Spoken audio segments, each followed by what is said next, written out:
media briefing with our Secretary General of the United Nations. How we will proceed is I'll invite the Minister to give his remarks, followed by the Secretary General. Then we'll open for one round of questions, which both principals will address. When asking your question, please be clear who you're directing your question to.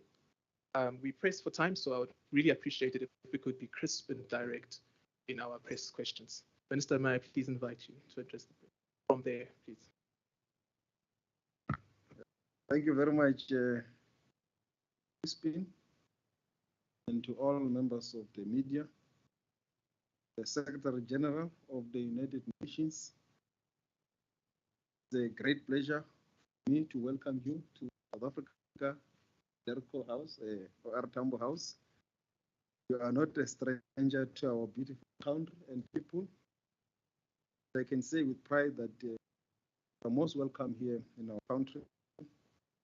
Will always be welcomed. Will never declare you here on Granda. Like in other countries, as a prime supreme representative of the United Nations, you must have freedom anywhere in the world. Do your job. This is where we remain rooted in the spirit of Ubuntu, despite our challenges and difficulties. Country. In our language, we explain Ubuntu by saying Umuntu ngumuntu ngabantu. Loosely translated, it means I am because you are. This is what ultimately drives our outlook on the world, and is deeply embedded in the values of South Africans. Our region, SADC, is relatively peaceful. We've had peaceful elections here in South Africa, the seventh elections for the seventh administration, in celebration also of our 30 years of democracy. We've also held elections in the SADC regions in Namibia, peaceful, precious, and Botswana. All these elections were marked by graceful acceptance of the elections outcomes by the ruling parties of those countries, even though they had lost. This augurs well for our democracy and for democracy in the region, in the African continent, and we believe in the world. However, there are security challenges in the Eastern Democratic Republic of Congo and in Mozambique. The situation remains a concern to us. In the Eastern DRC, many civilians, especially women and children, have been displaced due to the conflict, and their cries for peace have fallen on deaf ears. We continue to support initiatives to find a political solution as led by the Luanda process by President Lorenzo of Angola. Similarly, there is a need for calm and restraint in Mozambique following the post-election violent protests. We continue to call for all parties to await the outcomes of the Constitutional Council of Mozambique, which is an institution empowered by the Constitution of Mozambique to adjudicate election disputes. We remain confident that the parties will one day find each other, and calm and normality will remain or return for the people of Mozambique. Secretary General, the people of South Sudan are reeling from the scars of devastating conflict. The humanitarian crisis is like no other we have seen in the world. We continue to call for both warring factions to open channels of communications, of engagements, not only to meet in the battlefield, for a path to a peaceful solution to the continuing conflict and war in Sudan. The Middle East has become increasingly fragile and volatile, as our very own Dr. Tlaleng Mofokeng, the UN Special Rapporteur on the Right to Health, stated in a report that the Israel leadership's promise last year to destroy Gaza is becoming fulfilled. I quote, "The street now is a wasteland of rubble and human remains. The survivors struggle to hold on to life, and bodies are decomposing in the ruins of what used to be clinics and hospitals. What we are now witnessing may extend beyond genocide." When South Africa went to court early this year, we were trying to stop the genocide from even starting and continue. Now it is in real implementation phase. South Africa notes the latest developments also in Syria and hopes that this will allow the Syrian people to focus on finding sustainable and long-lasting peace. The Syrian crisis, which began as part of the political wave referred to as the Arab Spring almost 15 years ago, has resulted in tremendous loss of life, a grave humanitarian crisis, and internal and international displacement of people. This crisis was compounded by lack of consensus on the part of the international community on how to resolve it best and external involvement that further complicated the quest for peace. We hope that the UN Security Council, which has been divided on this matter, will honor its responsibilities and work towards the peaceful resolution of the Syrian crisis, which, if left unresolved, could further plunge the whole Middle East region further into a political and economic chaos. This moment presents itself at a time when the region is extremely fragile and the carnage in Gaza continues unabated despite a plethora of efforts to stop it. The Syrian conflict has gone on for a long time, and now is a time for the international community to exert its collective efforts to bring about peace to that country as soon as possible. In this regard, South Africa supports the efforts of the UN Secretary General, Antonio Guterres, through your special envoy, Mr. Geir Pedersen, to work towards an orderly transition. South Africa welcomes Ms. Najat Rashid, the UN Deputy Special Envoy for Syria, convening the humanitarian task force in Geneva and calling for unimpeded humanitarian access and urging all stakeholders and member states with the leverage to prioritize the protection of civilians, safeguard critical infrastructure, and ensure that Syrian institutions continue to function within the framework of international law. South Africa calls on other countries to avoid exploiting the current situation for their narrow geopolitical interest. In particular, Israel must refrain from its attacks on Syria and allow the Syrian people the space and opportunity to extricate themselves from the current situation. Finally, South Africa re-emphasized that there can be no military solution to the Syrian crisis. South Africa reiterates that Syria's sovereignty, independence, unity, and territorial integrity must be respected in terms of international law and the UN Charter.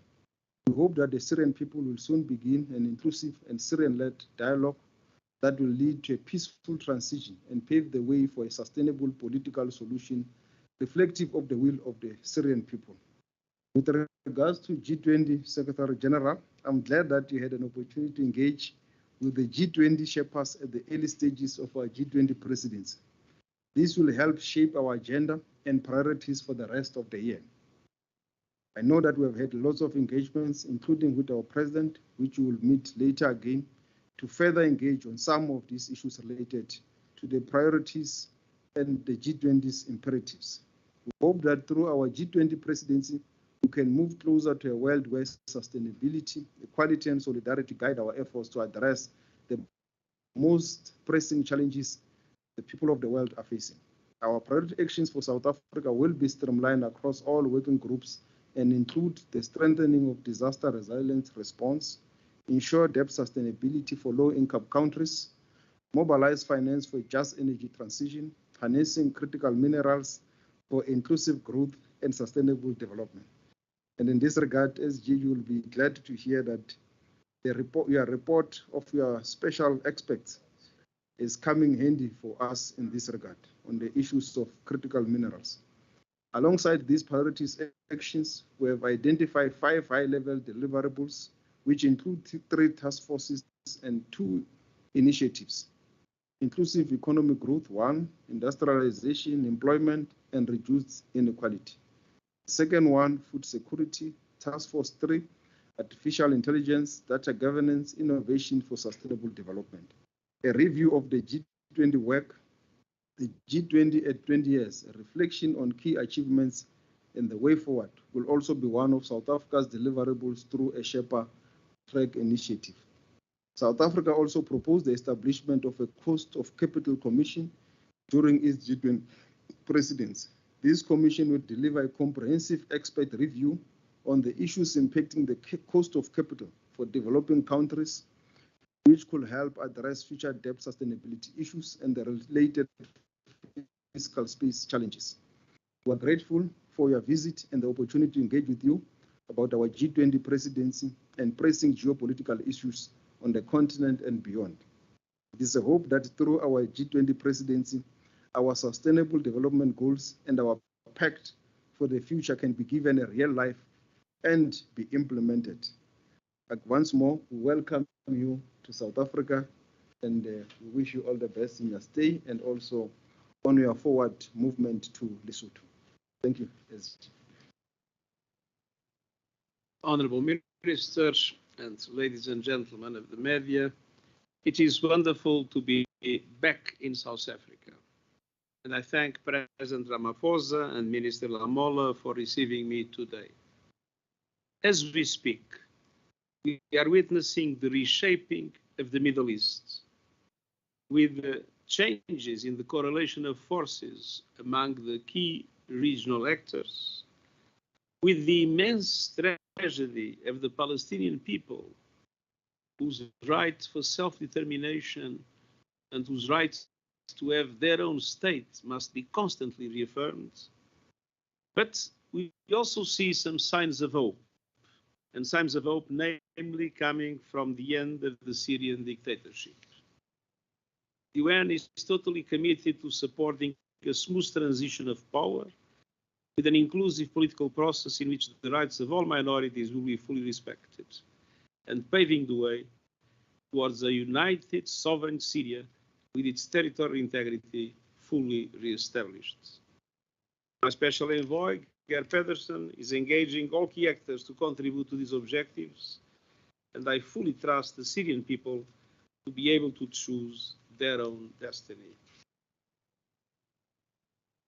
Ladies and gentlemen, I am here in South Africa on a mission of solidarity and a mission for justice. And I'm here at a critical time as South Africa assumes the presidency of the G20. This continent's potential is without question. Africa is home to a young and growing population, rich cultural and natural diversity, and a tremendous entrepreneurial spirit. But this enormous potential continues to be held back by injustices that are deeply rooted in the history of colonialism. Injustice in today's global financial system, which loads countries with debt service costs while denying them access to sufficient low-cost financing to fight poverty, inequality and hunger, and advance the Sustainable Development Goals. Injustice in worsening climate chaos, which Africans did virtually nothing to cause, that fuels everywhere in Africa floods, storms, hunger, and deadly droughts. I stand side by side with President Ramaphosa and the people of Africa in this fight for justice on all fronts. Africa needs financial justice. In September, world leaders adopted the Pact for the Future. And the Pact includes commitments for ambitious reforms to make the international financial architecture representative of today's global economy and put the needs of developing countries front and center. It calls for action to move forward with an SDG stimulus, to substantially increase the lending capacity of multilateral development banks, to make them bigger, bolder, and better to support developing countries, and to mobilize more international and domestic resources, public and private, for vital investments. Last week, I appointed a group of leading experts to galvanize international support for action on debt, and I'm delighted that Trevor Manuel will be part of this important work. Second, Africa needs climate justice. The continent stands on the front lines of the climate crisis. Despite causing minimal emissions, climate change is pummeling your people and pounding your economies. Africa is warming faster than the global average. We must limit global temperature rise to 1.5 degrees Celsius to stop this crisis from spiraling even further out of control. By next year, countries must deliver new economy-wide national climate action plans, so-called NDCs, aligned with 1.5 degrees. And as the biggest emitters, the G20 must lead the way. These new plans must cover all emissions and the whole economy, accelerate fossil fuel phase out, and contribute to the energy transition goals agreed at COP28. And developed countries must also support emerging economies with technological capacities and know-how to drastically reduce fossil fuel consumption and accelerate the renewables revolution swiftly and fairly. And this means creating innovative models of international cooperation, such as the Just Energy Transition Partnership that South Africa has been the first pioneer, and that has been afterwards copied in several countries in other parts of the world, namely in Asia. And this also means developed countries fulfilling their finance commitments by keeping their promise to double adaptation finance and meaningfully contributing to the loss and damage fund. There is a story that not many people know. When the loss and damage fund was created, there were a few pledges. And those pledges represented exactly the same amount that corresponds to the yearly salaries of the 10 best football players in the world. This gives an idea that when we talk about loss and damage fund, we must talk about serious things. This example shows that a lot that must be done to make sure that the loss and damage fund effectively supports developing countries. Throughout the world must help Africa build This has been a quite powerful display, particularly by the forgotten Christians of Palestine. Some of you might have seen the speech of Reverend Munder Ishaq, Mitri Rahib, who's must change these. And we must ensure that Africa's critical mineral resources that can power the renewables revolution worldwide benefit Africans first and most. We cannot repeat the mistakes of the past. The UN panel on critical energy transition minerals, co-chaired by South Africa, identified a set of principles and recommendations to empower communities, create accountability, and ensure that clean energy drives equitable and resilient growth with maximum added value for producing countries, instead of exporting raw materials with very low value. Africa also needs technological justice. Africa cannot be left behind in the technological revolution or be denied a voice as the world develops guardrails to harness the benefits of this technology and minimize the risks. Artificial intelligence is a perfect example. The Global Digital Compact, adopted in September, includes the first universal agreement on AI governance that brings every country to the table. It calls for an independent international scientific panel on AI and initiating a global dialogue on the governance within the United Nations. And it requests options for innovative voluntary financing for AI capacity building in developing countries, for them not to be left behind. And fundamentally, Africa also needs the justice that only peace can bring. The United Nations will keep working to prevent and diffuse the conflict that plague the continent, in close cooperation with African regional organizations. This includes the nightmare in Sudan, with all parties silencing the guns and committing to a path towards sustainable peace and accountability for the Sudanese people. We also strengthen our cooperation to advance human rights and counter terrorism, as well as violent extremism. The UN Security Council's recent resolution to support African-led peace operations is a welcome step towards strengthening our partnership.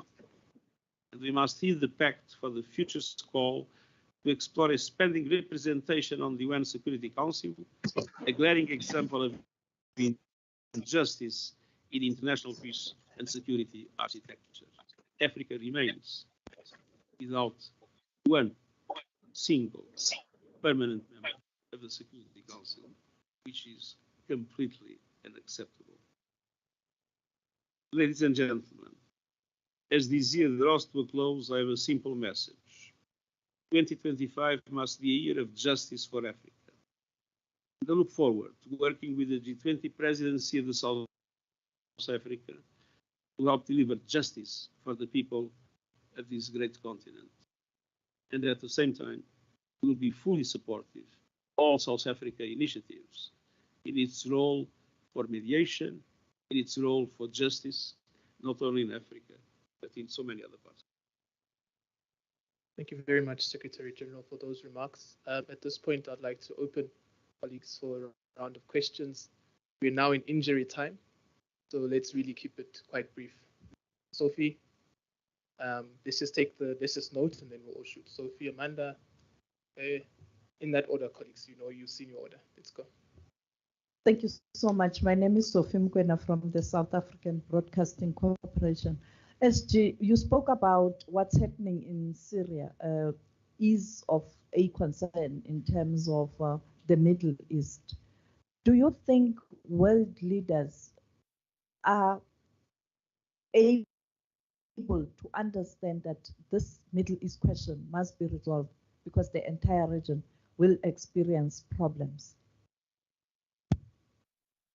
I think it's our duty to do everything to support the different Syrian leaders in order to make sure that they come together, they are able to guarantee a smooth transition and an inclusive transition, and in which all Syrians can feel that they belong. The alternative doesn't make any sense. Syria had enough divisions. It's time for unity. It's time for the reestablishment of its territorial integrity. Thank you, SG. My name is Amanda Cause. I'm from News 24. I'm not sure if the SG is in a position to tell us what exactly will you be talking to the president about when you meet him later today. What exactly will you and the president be discussing when you meet later today? Well, there are many areas of common interest related naturally to different situations in Africa, in the Middle East, and further. But I would say the main objective of this meeting is to see how best can the UN support the South African G20 presidency with the objective to make this presidency able to, overcome the resistances that exist to change in order for all the reforms that are needed for justice to prevail in international relations become possible. We know it's not easy, and we recognize that antagonism is not ours, it's of the South African presidency. We are here to fully support South Africa, the presidency of the G20.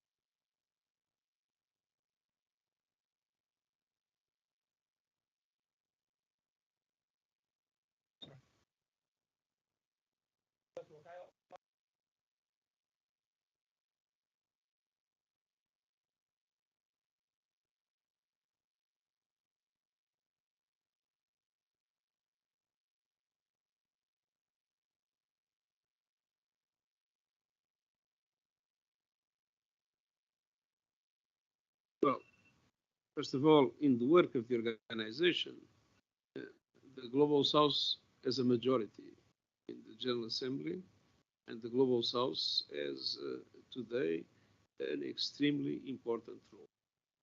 If you look at the conclusions of the Summit of the Future, you will easily recognize that they respond essentially to the concerns of the and that demonstrates that the Global South and South Africa played a very important, had an enormous influence in the way the work of the UN. But you had the first question.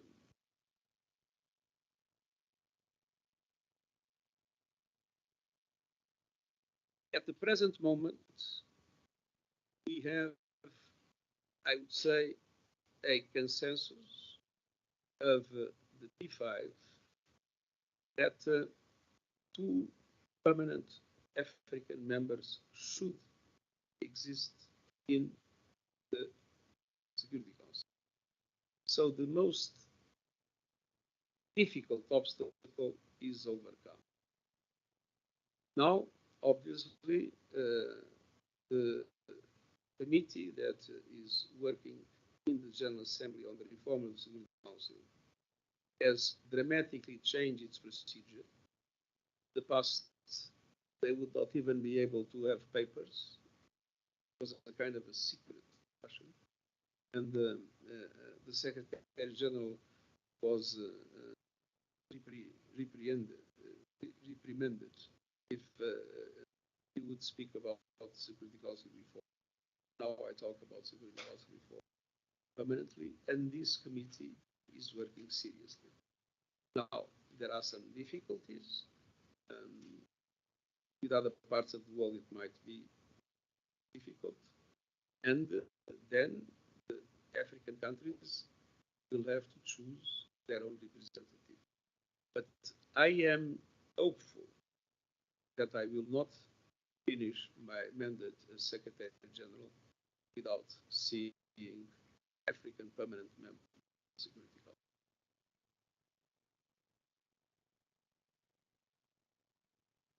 Turkmen Terzi, representing Turkish. Mr. Secretary General, UN facing very heavy criticism since Bosnia war. UN peacekeeping failed to protect Bosnians from genocide. So, and Ukraine and Sudan now. Also, recently, the countries, they prioritize their own bilateral relations. In Kenya, for instance, deported 4 teachers from Kenya back to Turkey. They were under UN protection. They were asylum seekers. What do you want to say about this issue? Thank you.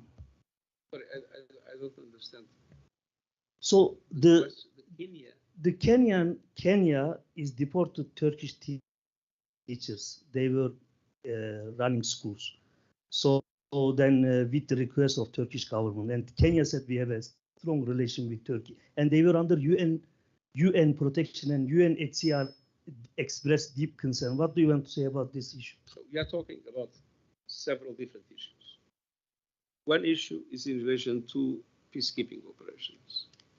And one of the things that we have been saying time and time again is that it doesn't make sense to use peacekeeping operations where there is no peace to keep. And obviously in a situation where you have terrorist organizations operating, where you have high-level intensity of fighting, peacekeepers will not have the capacity to protect the people.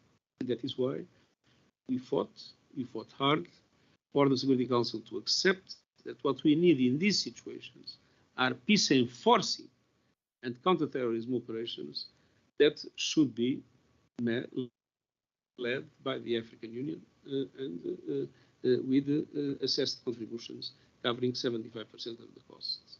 So we recognize that when we talk about protection of civilians in situations where there is no peace to keep, peacekeeping is not the adequate formula.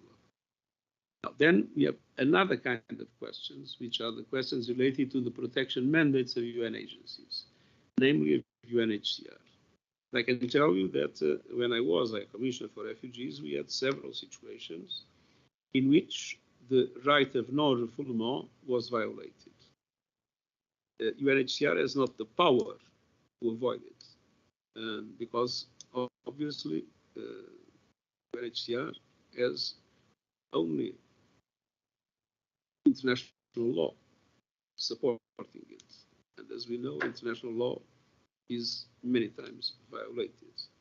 But what I can guarantee is that UNHCR will maintain a very active advocacy, and in those situations, in my contacts with UNHCR, they have been strongly denouncing any forms of non-refoulement, refoulement, which means any situation in which someone that is entitled to the right of protection is sent back to a country where they can face persecution.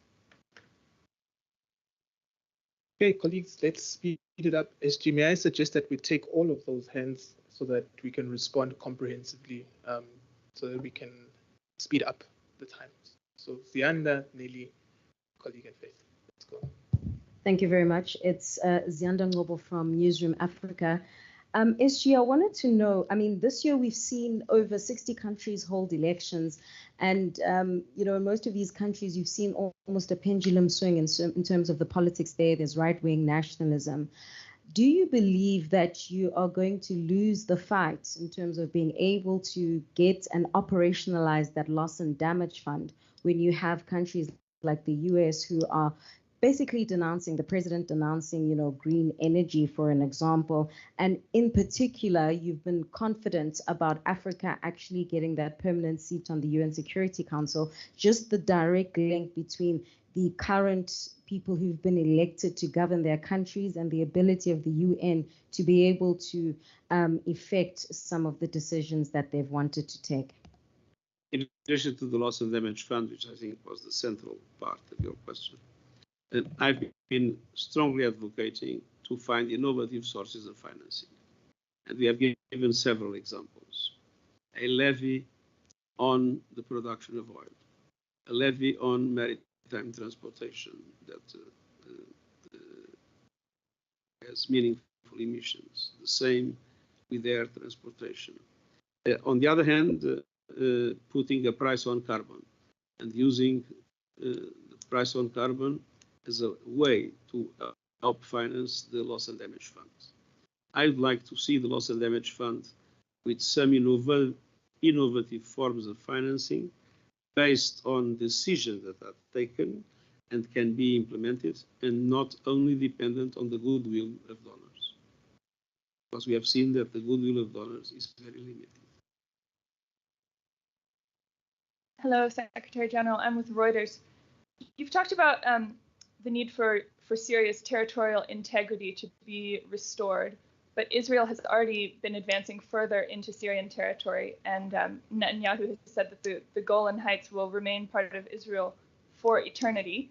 What are your views on that, and how do you see this situation being resolved? The concept of eternity is a concept difficult to define. The Golan Heights are occupied by Israel, but that occupation is not internationally recognized. And so I would say that eternity would not solve the problem of the violations of the law. Good afternoon. My name is Saeed from Phoenix TV, China.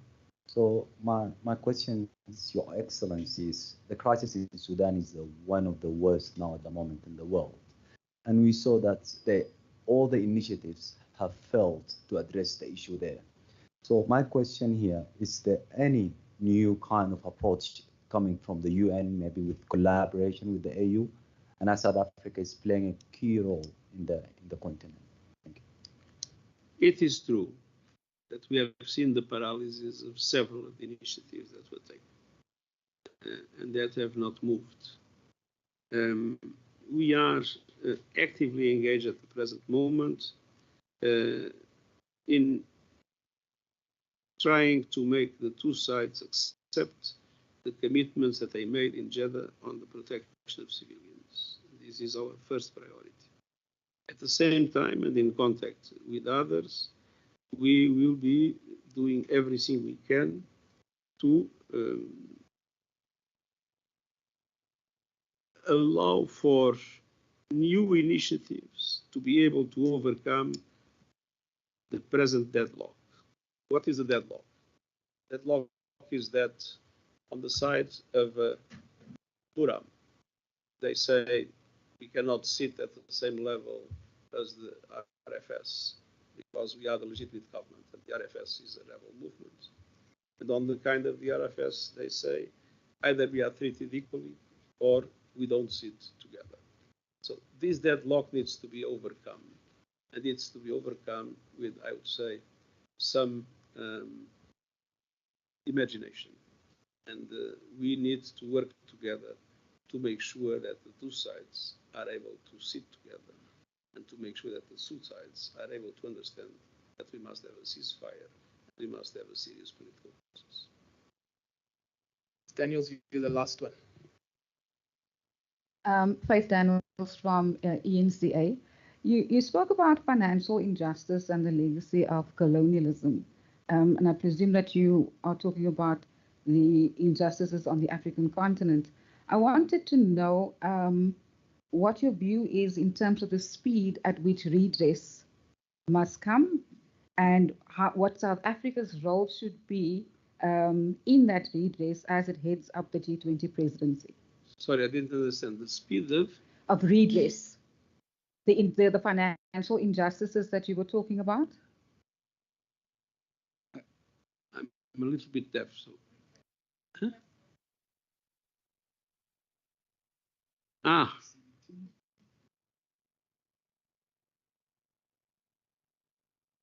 The speed has been slow. Resistance of different kinds. There is a resistance to transfer of power by those that have a stronger position.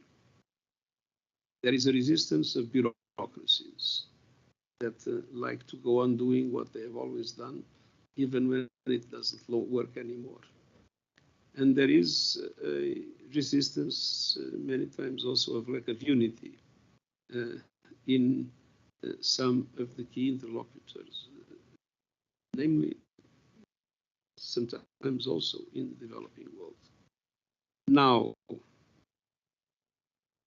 what we are witnessing in relation to climate, what we are witnessing in relation to inequality, poverty, and hunger, what we are witnessing in relation to the impact of the consequences of these injustices in peace and security. Look at the multiplicity of conflicts we have in this continent. I think at a certain moment we'll make those that resist understand that if meaningful changes in the sense of justice, in the sense of fighting inequality, and in the sense of offering opportunities to young people everywhere, if those changes are not made, I think our world will know more and more instability, more and more conflict. In the end, everybody will. Thank you very much, ladies and gentlemen. That concludes our press conference.